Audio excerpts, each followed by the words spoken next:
You've never once let her in on the full plan? Yes, it had to be done. To deceive the heavenly principles, you must first deceive yourself.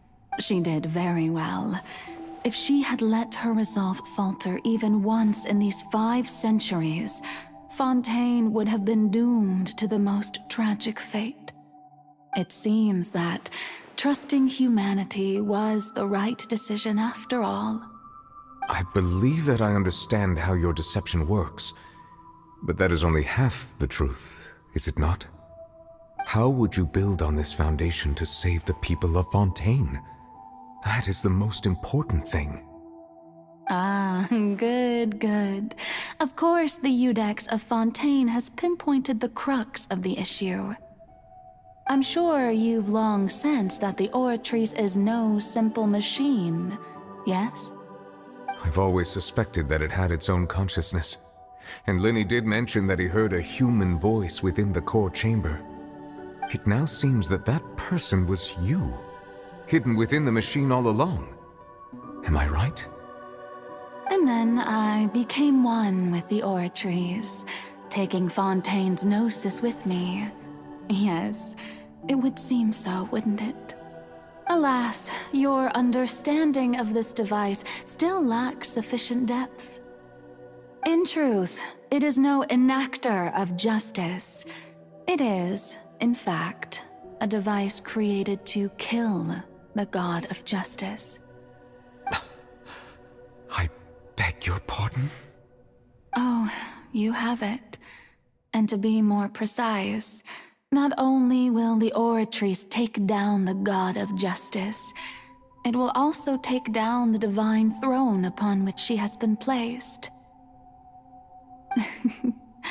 I mean, did you think I would be the sort to enjoy peaceful repose while Farina suffered? My work over these last 500 years has been to constantly accumulate indemnitium within the Oratrice.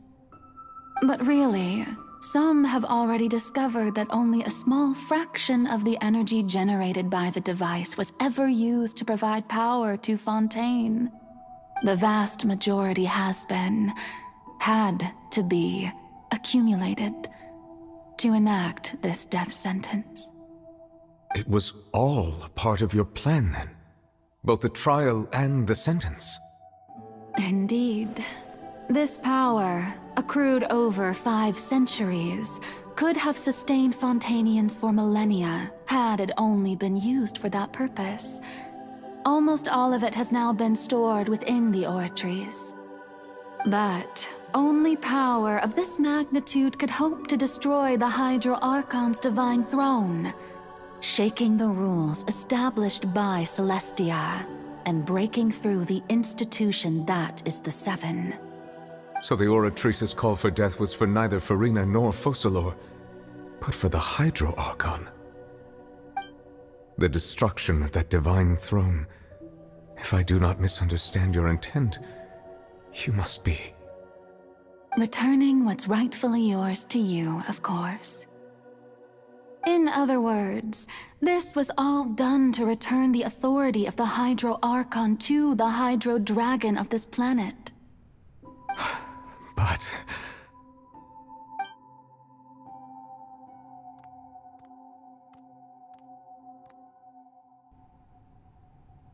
Oh, what? Getting sad again, are we? The authority of the ancient dragons shall soon be yours once more, O Hydro Dragon Sovereign. And this is the face you make. all you've done throughout the years is just so you can sacrifice yourself at the very end. I've never quite seen it that way, you know. Even now, I'm quite pleased at how well my deception worked.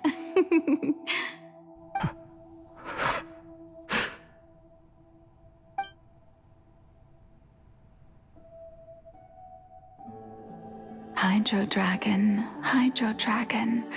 don't cry. I must say, had it been within my rights, I would have loved to judge the heavenly principles themselves. were they not guilty of essentially the same crime? Egeria stole the power of the primordial sea, and the heavenly principle stole the power you ancient dragons possessed. I, for my part, am the god of justice. And is it not just that your original powers should be returned to you?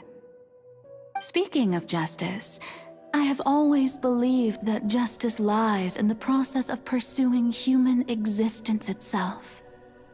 So, if the theft of the primordial sea's might was Fontaine's original sin, then, leaving matters of procedural right and wrong aside, the descent of the Fontainians as humans and their right to exist in this world would be Fontaine's original justice.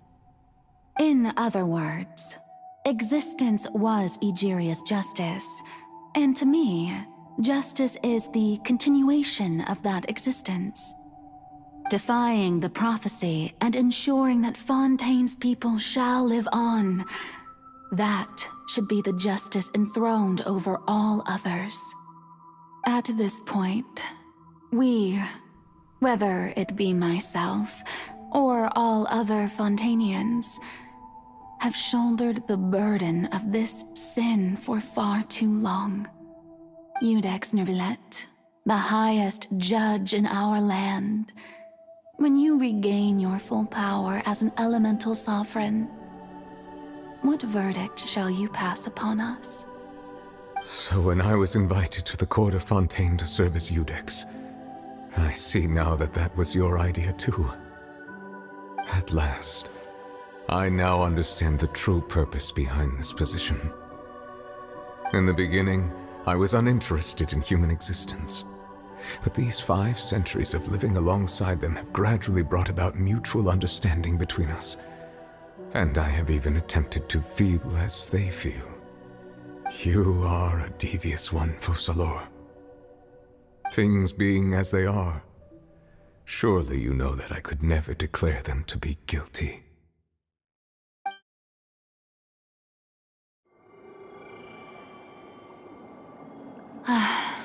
The hour of my execution is almost here.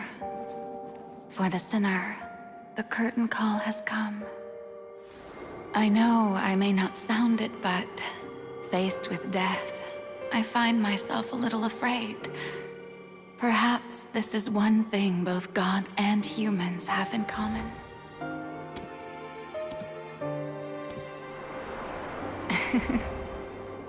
Farewell, Neuvillette. I hope you've enjoyed the part you played these 500 years.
Iudex Neuvillette, hereby declare